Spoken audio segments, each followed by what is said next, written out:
are drawing up their opening hands here. Oh, We yeah. have Yeah, and Grayson as you Nimitz. mentioned, Grayson Nemitz, the winner of the previous NRG Showdown, piloting the Azorius Omniscience deck. This is a deck list that, if you're not familiar with Standard, maybe you haven't seen before. As the name indicates, it is trying to put Omniscience into the graveyard and reanimate it with Abuelo's Awakening, which is a bit of a weird sorcery. I don't know if we can get that one up on screen, but basically it's 4 mana, put an Omniscience from the graveyard onto the battlefield, make it a 1/1 spirit. And on the other side, Esper Pixie. This is kind of the boogeyman, I guess, if you will, or maybe not post Pro Tour of the format, where really aggressive Esper deck that's trying to utilize enchantments that gain value when they enter the battlefield, alongside stuff like Nurturing Pixie. As far as this matchup goes, very curious to see if Angel knows what's up, like what Grayson is playing beforehand, because I don't know about you, Mason, but Hopeless Nightmare and having your opponent discard Omniscience, that does not feel great. Yeah, that is sort of one of the reasons this deck actually popped up originally, right? Is the Pixie deck was popping off, and then players found this sort of Omniscience combo deck that had a good Pixie matchup here. As we have seen an Optimistic Scavenger on turn 1, followed up by a Storm Chaser's Talent, Indoor Nurturing Pixie, picking up the talent, and a lot of pressure on board here for the Esper deck. Yeah, and this is why Esper is such an amazing deck. Is it has the ability with stuff like Nurturing Scavenger or Nurturing Optimistic Scavenger and Nurturing Pixie to put a whole bunch of pressure onto the battlefield. You'll see this is turn 2, and Angel already has 5 power in play, with the ability to get so much more, because every enchantment that Angel casts is plus 2 power, 1 from the prowess, 1 from the scavenger. So you can kill people very quickly, and you have an incredible late game when you combine This Town Ain't Big Enough with Storm Chaser's Talent to kind of loop that over and over again. So it's a deck that kind of has like maybe the best early game and some of the best late game, and it's very, very good at kind of sort of flexing between those plans when you need to, depending on the matchup. Yep. As we are going to see a Charter Course discard the Omniscience. That is set 1 of the combo here. So Angel is a bit behind the 8 ball now, needs to get this game over with or be able to keep the Omniscience off the board. We do have a This Town Ain't Big Enough in hand. We could use that to unsummon the Omniscience, but sometimes that's just not enough against the deck, as Storm Chaser's Talent is the play for turn. Yeah, and one thing I want to point out, Grayson featuring 4 copies of Temporary Lockdown in the main deck this weekend. And Lockdown, very good against Pixie, right? You'll notice this battlefield has a whole bunch of 1 mana permanents or 0 mana permanents. But the interesting thing about Lockdown is if Angel can hold up 2 mana for something like a This Town Ain't Big Enough, you can respond to the Lockdown trigger, bounce it, and then nothing actually goes under the lockdown in the first place. So kind of interesting. And then you mentioned the town here for the Omniscience turn. It can be good, right? If Grayson goes for, say, Abuelo's Awakening and doesn't have a counter spell in hand. But the thing about the Omniscience is once you have the Omniscience in play, the kill is casting Invasion of Arcavios, searching your sideboard, and kind of looping going from there. But once you have the Omniscience in play, if you have a counter spell in your hand, you can counter spell the town for free. And here's land 4, and I think I saw an Abuelo's in hand with the Arcavios. Yeah, so here's Abuelos. It's going to make a token copy of Omniscience, put it onto the battlefield. And then we do have the Invasion of Arcavios in hand here. So we're going to watch as Grayson goes to the combo. But, Devin, if you could give us the too long didn't read version, what are we trying to do here? So Grayson is going to want to go get Season of Weaving first. That's going to be a card that allows Grayson to choose an artifact or creature you control, make a token that's a copy of it, and then also return each non-land, non-token permanent to its owner's hand. So you're going to make a copy of Omniscience, and then you're going to bounce everything else. I guess not the Otter token, because that is a token. And then once you have the Omniscience in play, you can then use Arcavios to get back the Season. Season will bounce the Arcavios again, and then you're going to go get Unnerving Grasp, which is a card that says return 1 non-land permanent, Manifest Dread. Then, once you have that, you can then loop the Unnerving Grasp over and over again to, bounce the Arcavios get back the grasp the Arcavios. You can make infinite 2/2 creatures. You can also loop the Season to draw basically your entire deck. And what's going to happen is Grayson's going to pass with an infinite board of 2/2s, basically his entire deck in his hand, and pass with 4 counter spells up and say, good luck, Angel. Yep. And we see Angel is just getting explained here really quick from Grayson. Grayson's explaining what you just told us. Basically, I'm going to have a bunch of 2/2s. I'm going to have a bunch of counter spells. I'll have a card left in my deck and I'll attack. And Angel is like, I cannot beat, 4 counter spells and, a full board here. And so we're going to go on to game 2 really quickly. And you see, this is the big draw to this Omniscience deck, right? That was a turn 4 kill in standard, despite Angel having a really strong start there. So let's check out the sideboard of Angel and see what we can do here. In the sideboard, we have a Defiled Crypt, 2 Destroy Evil, 2 Dreams of Steel and Oil, 2 Duress, 2 Grim Bauble, 2 Lauren of the Third Path, 2 Pest Control, a Rest in Peace, and a Stock Up. Devin, what do you like here and why? Now, the playability of the Omniscience deck definitely wax and wanes depending on how much sideboard graveyard hate there is. And looking at Angel's sideboard, Mason, I'm only seeing 1 Rest in Peace. So Angel's going to want to go towards that. But other than the Rest in Peace, I mean, you could consider something like Destroy Evil, which, as we mentioned, the turn that Grayson goes for the combo, Destroy Evil can technically break up the combo because you can Destroy Evil the Omniscience. It's not really a winning plan because most of the time he's going to have a counter spell backup to make sure he can protect the Omniscience. Duress is fantastic at taking Abuelo's Awakening, so definitely wants to go towards those. And Dreams doesn't have a ton of targets. Loran, Sorcery Speed, not very good. So I think the Duresses, the Rest in Peace, and maybe the Destroy Evil could maybe come in and then get some of this more Sorcery Speed. Like Momentum Breaker is pretty, I think, not great in this matchup. And then maybe wants to shave on stuff like Go for the Throat and potentially stock up as well. That makes sense to me. Let's check out our winner, Grayson, here from our last event's sideboard and see what we have going on here. In the sideboard, we have 1 Decapitate, 1 Exercise, 2 Get Lost, 3 Grand Abolisher, 2 Negate, 4 Riptide Gearhulk. That's a new card from Ooh. Aether Drift, 1 Seasons of Weaving, and 1 Unnerving Grasp. I know those last 2 are part of the combo, so I can't imagine those are coming in. But Devin, what else are you kind of looking at over here? So from the Omniscience side of things, you'll notice these 4 copies of Riptide Gearhulk, and this has definitely been a new innovation. I believe it started like right around a little bit before the Pro Tours when people started picking up this technology.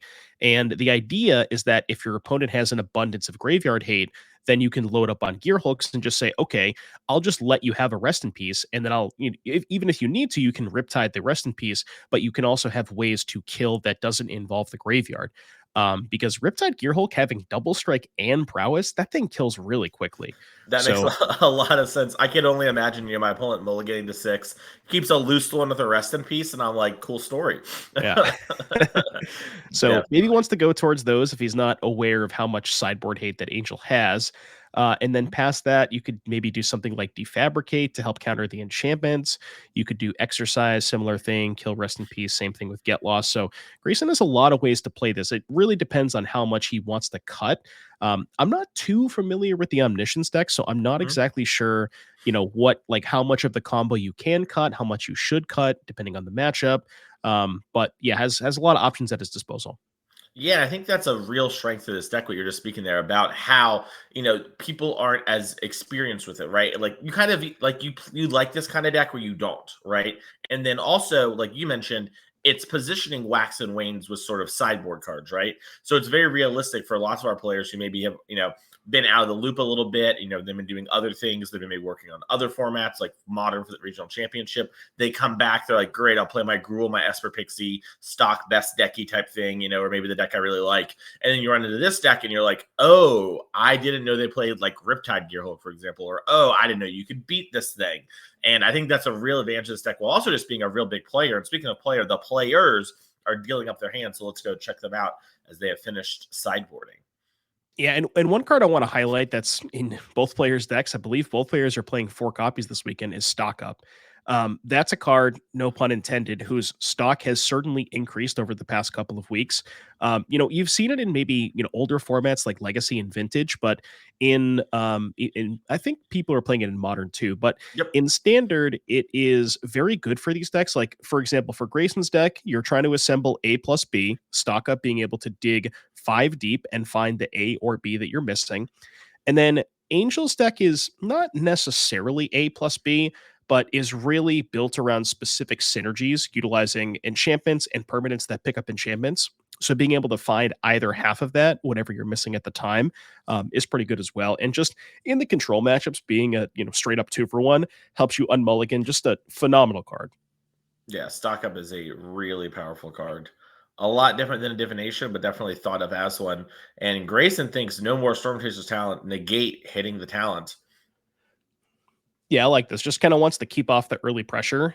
Grayson's deck Grayson just wants to buy time, right? And I wonder if you're sitting in Angel side of things, if you see that negate happen, if you can maybe read that Grayson does not have a lockdown. And I'm Mhm. taking a look at Grayson's hand. I don't think there is a lockdown. I think it's a couple invasions, an omniscience, a confounding riddle, and a chart of course.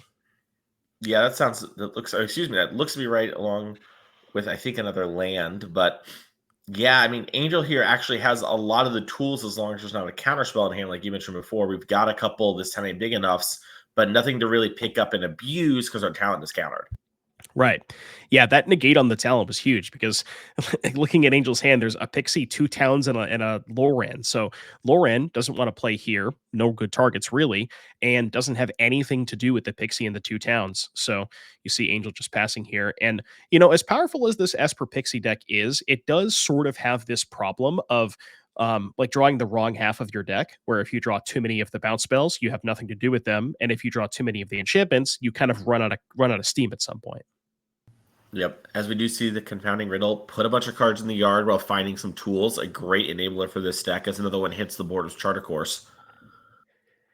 Yeah, I always wonder. I can't imagine how good this deck would be if Stock Up just put the rest in the graveyard. Like, Yeah, I think Stock Up would see a lot of play in a lot more places if it put them all in the mhm. yard. Imagine modern dig through time might finally be legal. We'd have 8 dig through times, you know? Ooh, The yeah, first I'm here one for it. sets up the second one. Cavern on Humans here from Grayson. Okay, that's interesting because I wonder if that signifies the Gearhulks weren't brought in because Gearhulk is a construct. The humans that Grayson has access to are 4 Philology Archaeologists in the main deck and 3 Grand Abolisher in the sideboard. So it's possible that those Grand Abolishers came in, maybe wants to have those because Angel does have a lot of instant speed interaction, like the town ain't big enough, destroy evil, all that kind of stuff. Nowhere to run can also interact with the 1/1 omniscience. So it's possible Mhm. Grayson went towards the Grand Abolishers. Yeah, I think that's probably what happened. I think Grayson knows too something's up. My opponent just played Nurturing Pixie, picked up their Fear of Isolation, and they clearly want to have this for later. Didn't make much headway this turn. So now Grayson's like, okay, I have a little bit of time. How do I want to fight through this? But with the 3 invasions of Arcovius in hand, Yeah. they're looking for an invade, but not anything to really do with it. Yeah, this might be the rare cast invasion of Arcavios for we call this the value invasion. Mm, But it does let you search your library or outside the game for was it an instant or sorcery, I believe? Library I graveyard. believe so. Yeah. Yeah. Instant or sorcery. And here it is. So thinking about what we're getting off of this, we can't get lockdown. That is not an instant or a sorcery. We could get a stock up. We could get an Abuelo's Awakening. We could get just generic kill spell like Get Lost. Um, I guess that's really it. There's probably not a ton else that Grayson's looking to get. My guess is if his hand is that bad, maybe he thinks he has enough time to get stock up. Yeah, I think the real question on Grayson's mind is what we're doing. And it looks like we're actually just going to pick up the negate from the graveyard. Yeah, you see, Grayson is trying to set up a kill next turn with protection. Oh, the Abuelos is already in hand. Okay. Yeah, I missed that the last time. So it looks like if we have land 6, Abuelos plus negate, then maybe we're ready to go. Yeah, but I think our last land's a surveil land right now. Yeah, so I think Grayson's hoping that Angel is going to, not smell blood here and try to just keep protecting. And we have stocked up, and we looked at 5 cards, but so many of our lands tapped of the first 3 turns here that this great mana you have in the early game does come back to bite you a little bit here, as Angel can't keep up. This town ain't big enough. Yeah, and I think Angel found a duress too, but left up the Seachrome Coast instead of the Caves of Koilos. So that's a bit Yeah, awkward. yeah, wanted to play around having this town ain't big enough, but did have an Adakar Waste in hand, so we're gonna have that available to us. And Grayson's already got the lockdown rolled up too. Just didn't really wanted to maybe see if Angel could commit more. So here, if Grayson doesn't draw an untapped land, you could see lockdown with negate backup. Then next turn go for Abuelos, which I think is what Grayson's lining up here. Yeah, because we have tap land as land 6. So yeah, looks like we're going to fire off the lockdown. Now the question is, does Angel go for a bounce here? Because you could maybe bounce with the trigger on the stack to keep the otter token in play. And then the negate, Grayson has the negate, and maybe you're okay with that because you got to trade for that at some point. Yeah, I was gonna say, I think this is a kind of a forced play moment if you just have to try to present lethal here, because now your opponent, yeah, if they have that land, they can have negate for their combo, and that's just gonna be worse for you. As Angel has fallen a bit behind here and struggled, I think, a little bit, to really assess exactly what the role is. And one of the big strengths of this omniscience deck, especially post board, like we talked about, right, is like that differing game plan. We're playing a little bit like a control deck and a little bit like a combo. And if Angel knows that Grayson has the gear Hulk, she might even be worried about that as what's coming, right? So just some regard. So Angel here having to navigate around all those things. As we do have a Lord of the Third Path that will answer this temporary lockdown. So we can blow up the lockdown and then maybe pixie back the Loran for future reference, but I don't know if you're going to have that much time to utilize the Loran here. We did pick up a duress too, but now if Angel goes for the duress, Grayson's probably just going to snap negate it because there's only 1 mana left over, and Grayson knows that a lot of Angel's lands do enter the battlefield tapped. Okay, so Angel's just going to decide to hold up mana, and this should be, I would assume, good enough because if Grayson has Abuelos, we know about the negate, and that should be good, I think. Yeah, I think so as well, as I do believe that is Omniscience with the fancy border in the graveyard. Thank you for having that one, Grayson. Makes it easy for me to spot here in commentary. As we do see Abuelos targets Omniscience, and Angel has this town ain't big enough ready. He's saying, I promise you the town is big enough, says Grayson. No, the town is definitely not big enough. And to be fair, from Angel's side too, your opponent did play one of their tutors early. Now we know Grayson has a handful of invasions. Yes, yeah. Mason, I've always wondered when is the town going to be big enough? Everybody always casts the town is never big enough in these games, but it's at some point the town has to be big enough for the two of us, right? Mm-hmm. Yeah, well, I think it's a real problem with the structure of the city and misallocating tax dollars, but we can talk about that off stream. Okay. As Grayson Nimitz here is going to pick up that game 1-0 over Angel Flores, really showing why this Azorius Omniscience deck is so strong when it doesn't encounter the cards that matter against it, right? It is a deck that has some clear weaknesses, but you don't have those. I am very strong. I'm going to be a very hard thing to beat. Yeah, and I mean, we never got to see the Hopeless Nightmare into Omniscience thing come up, and I think that's kind of part of why Angel just felt like he didn't really have enough ways to pressure, right? The Pixie deck is very, very, has the ability to have these extremely fast starts with Hopeless Nightmare, pick up Hopeless Nightmare with Pixie, replay, and every time you get 2 more damage. But if you don't have the Hopeless Nightmare, it's really hard to establish a clock before your opponent can get set up. Yeah, it's really tough. All right, but we do have a backup feature match for you. More Magic's on the way, and it is a lot of Magic. Let's head on down to it in the blue-white control mirror as 2 of our players that you're going to see a lot here in the series, Garrick, our MVP from last year, versus Ryan on the right. These are 2 people you see at a lot of our events, and they are blue-white controlling it up. We are still in game number 1 here, so don't worry. We didn't turbo through the round. We got a lot of Magic left to be played. Yes, game number 1 here. I'm assuming this Azorius control mirror usually goes pretty long, although both players are sporting Overlord of the Mistmores. Looks like Garrick has 4 and Ryan has 3. So you can imagine, maybe if the game goes a little bit long and maybe you can cast Overlord with protection backup, like there is definitely ways to close the game out, unlike previous control mirrors. Like I think of the Pioneer control decks that just, their win condition is Teferi 5. So definitely a lot more ways to kind of close out the game in these kind of control decks. But, going into the board state, looks like Garrick is relatively far ahead. Got a couple of 2-1s, got an Anchorage, and Ryan not working with a lot here. Yeah, as Lockhorn Whale seems to be being played as its removal spell.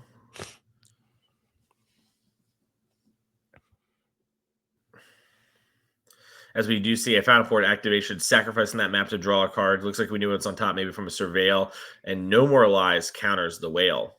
Yeah, I think there was a map pre-combat revealed the No Mm. More Lies. So Garrick knew that was on top and then had the ability to draw into it to counter that whale.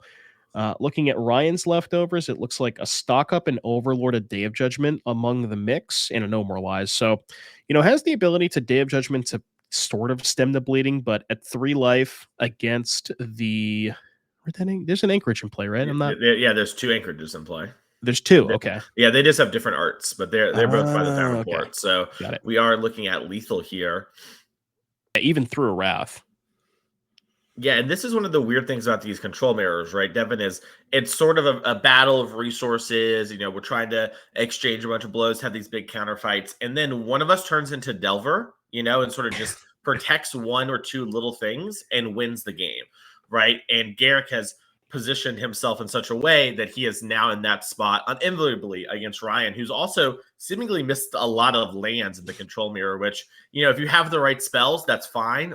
Most of the time, not doable. Yeah, specifically the restless anchorages too. Those ones are, being immune to sorcery speed sweepers like Day of Judgment and Temporary Lockdown. Those ones are a little bit harder to interact with. There are ways to do it. But you almost see like this kind of Garrick has the anchorage advantage where he has a lot more mana and has access to 2, and looks like Ryan only has 1, but a ton less mana, so it doesn't really have the ability to play spells and do the anchorages. Yeah, I see Garrick showing off the 2 anchorages, and that's going to be game number 1. So yeah, congrats to Garrick there. Yeah, and we've still got a lot ahead of us. We're going to check out our sideboards in just a second. As you can tell, these players probably, one, both know each other. They're at a lot of our events, but 2, no, we don't want to get a draw round 1. No. So they are playing quickly, which is always greatly appreciated. We're going to start with Ryan's sideboard of the 2 blue-white control decks here. So we have 1 Base of the Bounding Spring, 1 Devout Decree, 2 Dissection Tool, 1 Jace the Perfected Mind, 2 Negate, 1 Obstinate Bailoff, 1 Overlord of the Mistmoors, 2 Rest in Peace, 2 Tishani's Tidebinder, and 2 Wiltleaf Liege. Devin, what do you like here on the sideboard and why? Well, first of all, Mason, I think we should maybe relabel this as band control because I don't know about you, but I see an Obstinate Bailoff on the sideboard. So just and a throwing that out Wiltleaf there. Liege. That's Well, 2 green spells. That's like half a green spell. Whoa! Hybrid cards are both color identities. That I card know. is, if it's mental magic, that's green card. That is true. As far as this matchup is concerned, I think the Tidebinders are phenomenal. Just being able to have a flash threat that can counter an Overlord trigger, can stop a chase. There's a ton of things the Tidebinder can do in this matchup. Even shut off the creature lands, the anchorages. So definitely wants those. I would guess more threats like the Overlord and the additional copy of Jace and the 2 negates seem fantastic to me. So wants to kind of bring in those and then probably cut some of the more mediocre removal spells like Lockdown and Day of Judgment. That makes a lot of sense. And let's check out Garrick's sideboard. Garrick is someone who I know plays a lot of control. I think Ryan is a control fan as well, but Garrick really cut his teeth on our series here playing control. We have 2 Authority of the Councils, 2 Elspeth Smites, a Jace the Perfected Mind, 2 Kotzel Flankers, 2 Overlord of the Flood Pits, 1 Rest in Peace, 1 3 Steps Ahead, and 4 Chinese Tidebinders. I gotta say, these are pretty different sideboards for the same deck, quote unquote. Yeah, and not only different sideboards, I think Garrick's sideboard seems to be, I was going to say, a lot more prepared for the mirror match. He has 4 Tishana's Tidebinders, 2 additional Overlords, and extra Jace, where Ryan had 2 Tidebinder, 2 negates. So basically, Garrick has swapped the 2 negates for 2 additional Tidebinders, which I think I'd rather be on the side that has 4 Tidebinder as opposed to the split. And then Garrick also has the 2 blue Overlords and the Jace and the 3 steps ahead, assuming all those come in, and the Kutzel's flankers too, which you may not seem, the abilities are super relevant in a matchup like this. But again, just having a 3/1 flash body is huge when you're playing this kind of counter, like holding up all of your counter magic. And your opponent's usually not going to play into it, and you can kind of start to pick fights when, like, you can make your opponent pick a fight when they don't want to. So having those extra, like, 6 flash threats is huge for this matchup. Yeah, we talked about before, right? How these games sometimes turn into sort of a like Delvery game where you protect one card. Kotzel Flanker is a good version of that, especially if you have some dead cards in your main deck here. And speaking to the Tidebinders, I just wanted to check in. That's for the people at home, that's for about Domain Overlords. Is that the matchup where that card really shines? Because clearly, Negate seems like a card I would want more in a traditional control mirror, but you were saying you like Tidebinders. So while these players are shuffling up, I wanted to sort of, if you're at home, you're going to pick up blue-white control, which, you could do better in life, but whatever. I'm not going to judge. Why is it? Why do we want this card? Yeah, Tidebinder is fantastic against the Domain Overlords deck because they just have so many ETB triggers, right? They have Leyline Binding, they have the Overlords. Sometimes you can stop a Beanstalk trigger. They have Planeswalkers like Jace. There's an endless number of triggers that the Domain deck has. And just again, that's another matchup where, like you mentioned, you kind of want to play that sort of Delver style strategy where you just want to have cheap threats and you don't really want to extend the game because the Domain deck has this incredible late game, especially with up the Beanstalk. And Tidebinder is a way to like slow them down a little bit while applying pressure. Makes a lot of sense. So we're seeing land go for these players. And Ryan took him all to 6, only had 2 lands, has to pass the turn. You can see on his face, he knows it's tough. Also, of note here from Garrick, Garrick plays 4 3-steps ahead in the 75. Ryan has 0. So when we get to these actual controlling counterfights, Ryan has things like negate in the main deck. And this is our Grayson Nimit Fish token, by the way, our winner, who we watched in the first part of round 1, getting made here at Garrick. But Garrick has this Fountain Port, has these hard counter spells, and is just going to be able to play that Delvery game a little better, but have a little bit of a hard time first getting it going. That's the trade-off here in these, land drop miss here from Ryan. God, I mean, Ryan's discarding the hand size, and Garrick is already making fish. Like this game, we don't like to call it early, but I don't know, Mason. This one already feels kind of over. I was going to say, I think if Ryan drew a land like on this next turn, the spells in his hand are good enough that he can probably win this game if he plays really well and gets a little lucky from this spot, right? Obviously, he's gotten unlucky at this point.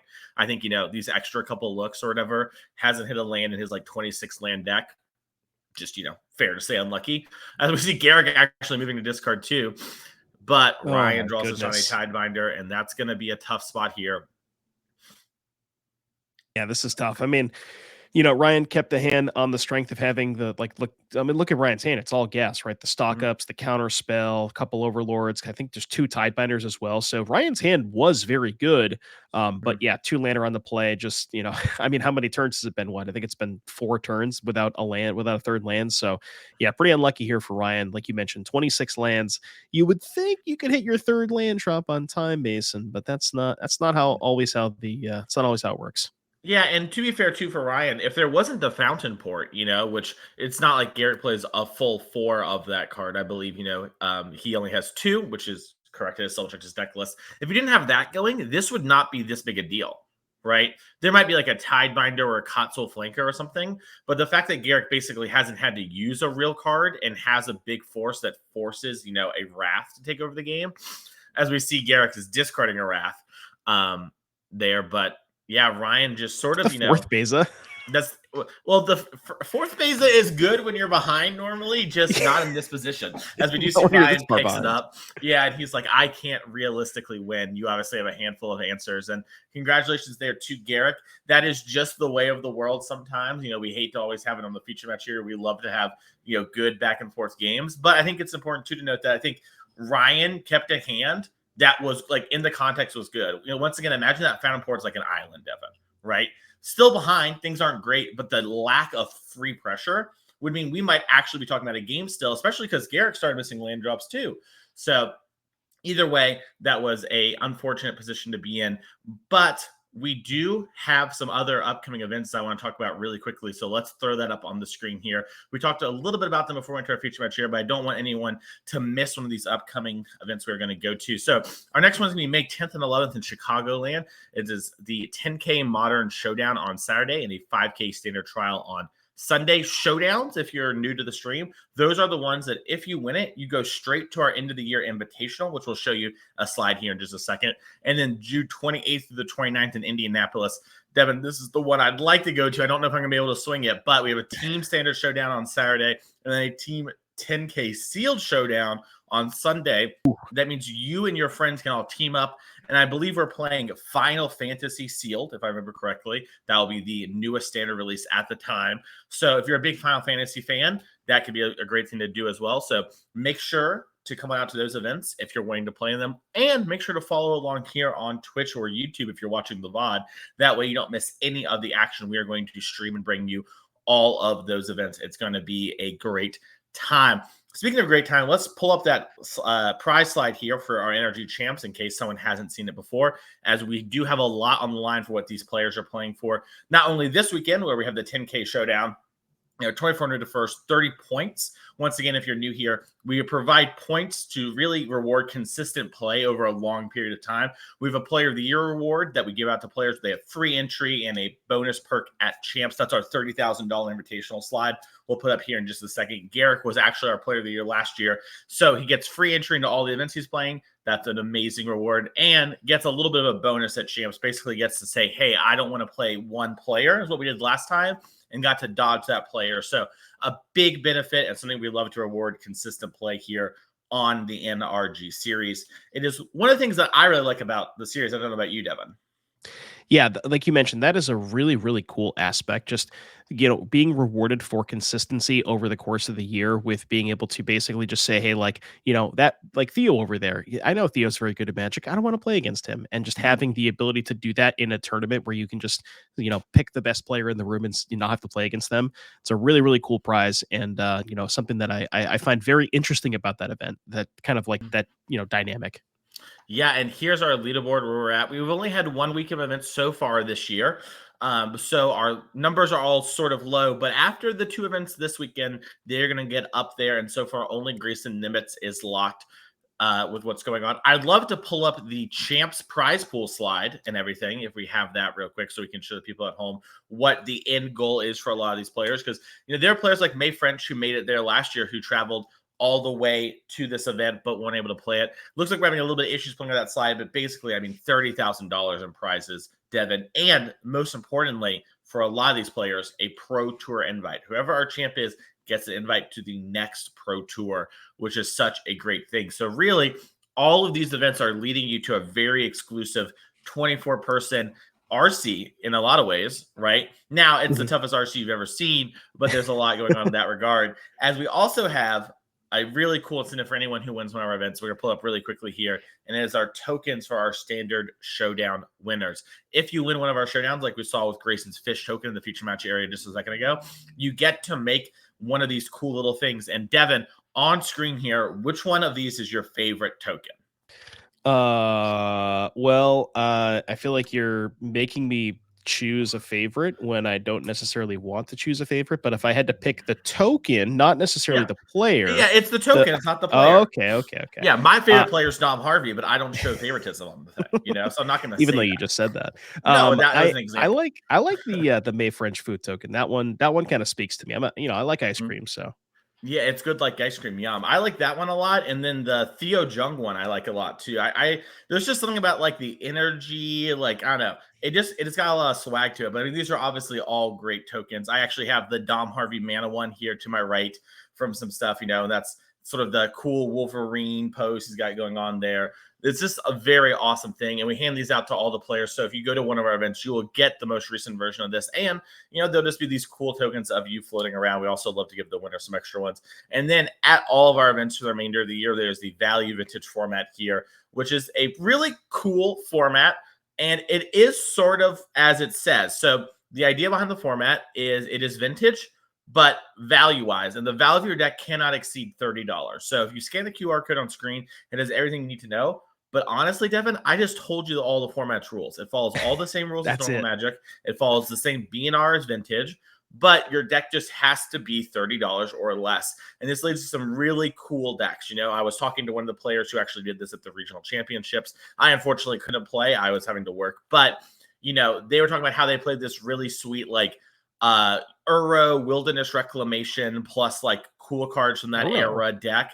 Yeah, and it was like, oh yeah, I guess all those cards equal like less than $30 or whatever. That's dope. So this is a really cool side event we had all there. If you want to play in one of these, you can use the QR code or just play with your friends locally. This is a really sweet and fun format. Definitely want to check it out. And speaking of checking it out, Devin and I are going to check out for a quick second here. As those rounds, let's just be honest, it was pretty quick. We don't have a backup feature match again right now, but we'll be back as soon as we can with more Magic, so stay tuned. We'll see you soon.